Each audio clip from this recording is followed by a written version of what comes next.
go on.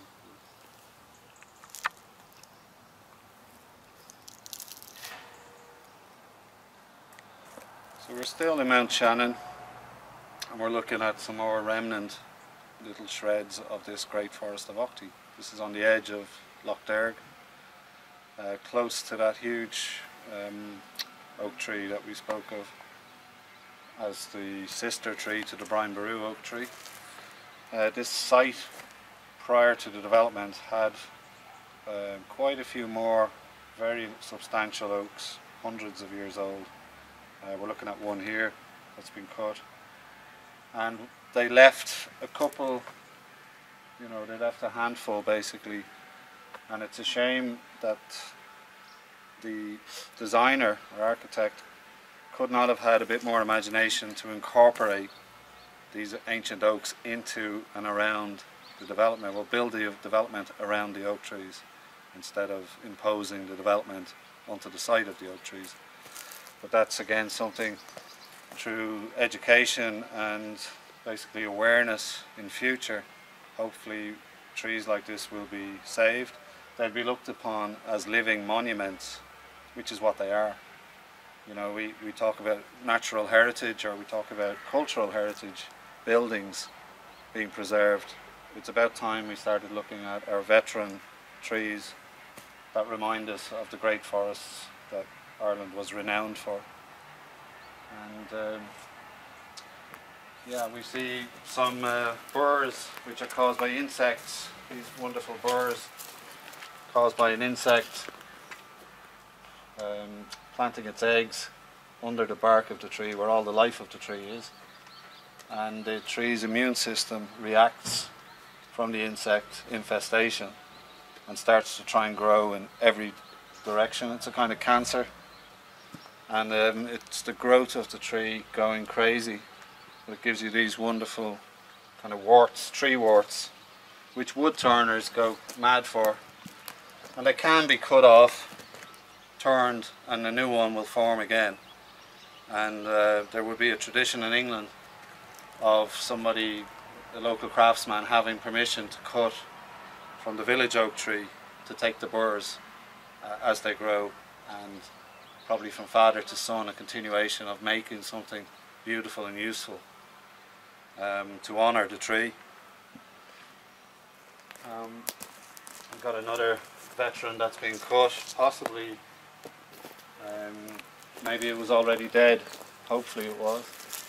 As we move on up again, we see part of this tree here has been cut, again possibly damaged, looks like it had some rot.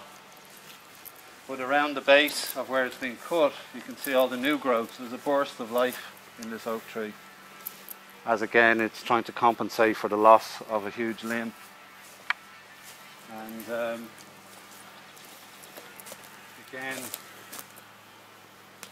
we can see there would have been a certain amount of rot. As these trees get old, parts of them will of course become diseased.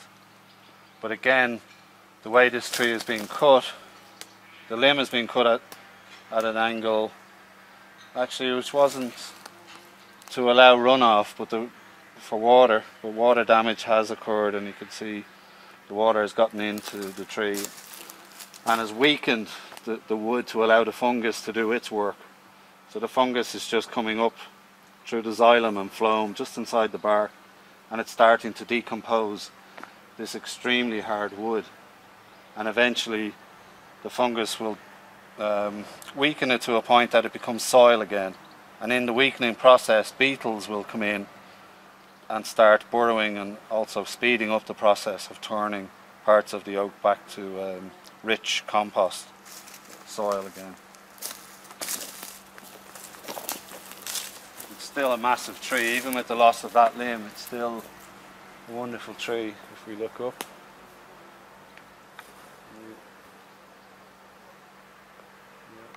Still very healthy.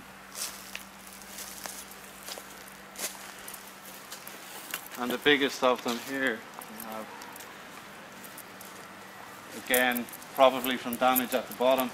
The tree is putting out a lot of new growth all around the base to compensate. Here we have the Lamass growth, known as Candlemas in England. This is the secondary burst of growth of the oak tree around this time of year, kind of late July, early August. And they turn red because of the tannins in the oak. And it's something the oak is kind of preparing for autumn, for sleeping, but it's ensuring that it's locking up a huge amount more carbon before it goes to sleep. You see these, as I say, rising like candles. There was a festival, a Gaelic cultural festival of Lammas, celebrating this burst of growth. The ivy is very healthy on the tree and not really doing the tree a problem at all. It's helping in terms of insects, birds,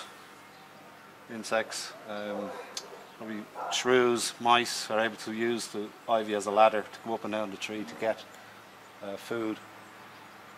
There's a kind of war against ivy, but ivy only becomes a problem if a tree is very weak and the ivy spreads and takes over the canopy. And when the tree loses its leaves so that it doesn't catch the wind in autumn, the ivy acts as a sail and catches the wind, and then the tree can topple. But again, the tree needs to already be sick and weak, because trees are so strong. There's no way can ivy strangle trees. There's a misconception. So, and again, this is the largest. Maybe I was mistaken talking about that one. There's wonderful delineation or design in this bark, probably from the stress of where this limb is, you know, as the tree was growing, getting older and bigger, the bark is stretching. The reason the bark, one of the reasons for it to end up in these shapes and designs is to bring water down to the roots of a tree. So it's a wonderful example in this case of almost like a call it a Aaron jumper design, like these kind of looks a bit like Celtic knotwork.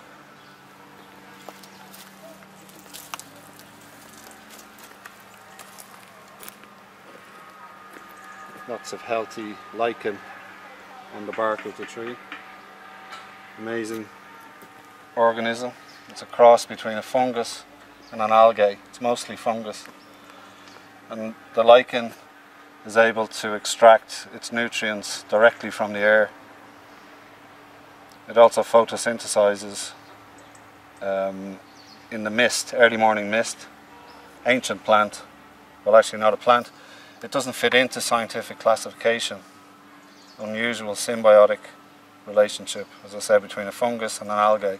Algae is from the sea, and it shows this connection between the forest and the ocean. And the algae is not able to root. It's an epiphyte. It lives upon other structures. You find them on rocks as well, on walls. And as I say, it has no roots. They live for about, it's long-lived. They grow 1 millimeter per year. And yeah, an indicator of very good air, oxygen. And a good, again, healthy component of the forest. Looks like paint or even dust. But again, microorganisms. It's like a miniature microscopic world when you go in close to that algae, or sorry, lichen. Again, plenty of ivy on the tree. It's not doing the tree any harm at all. In fact, when it gets very cold, the ivy acts as an insulator. And if we do get extreme heat, like today is a very hot day, the ivy acts as a sunblock.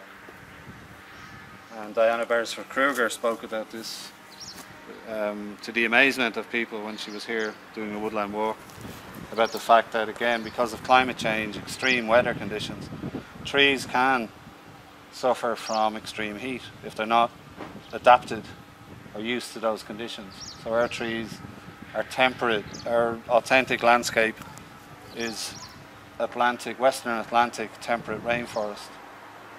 So it would not be used to extreme heat whatsoever. So the ivy could be acting again as a sunblock as we get more and more extreme weather conditions.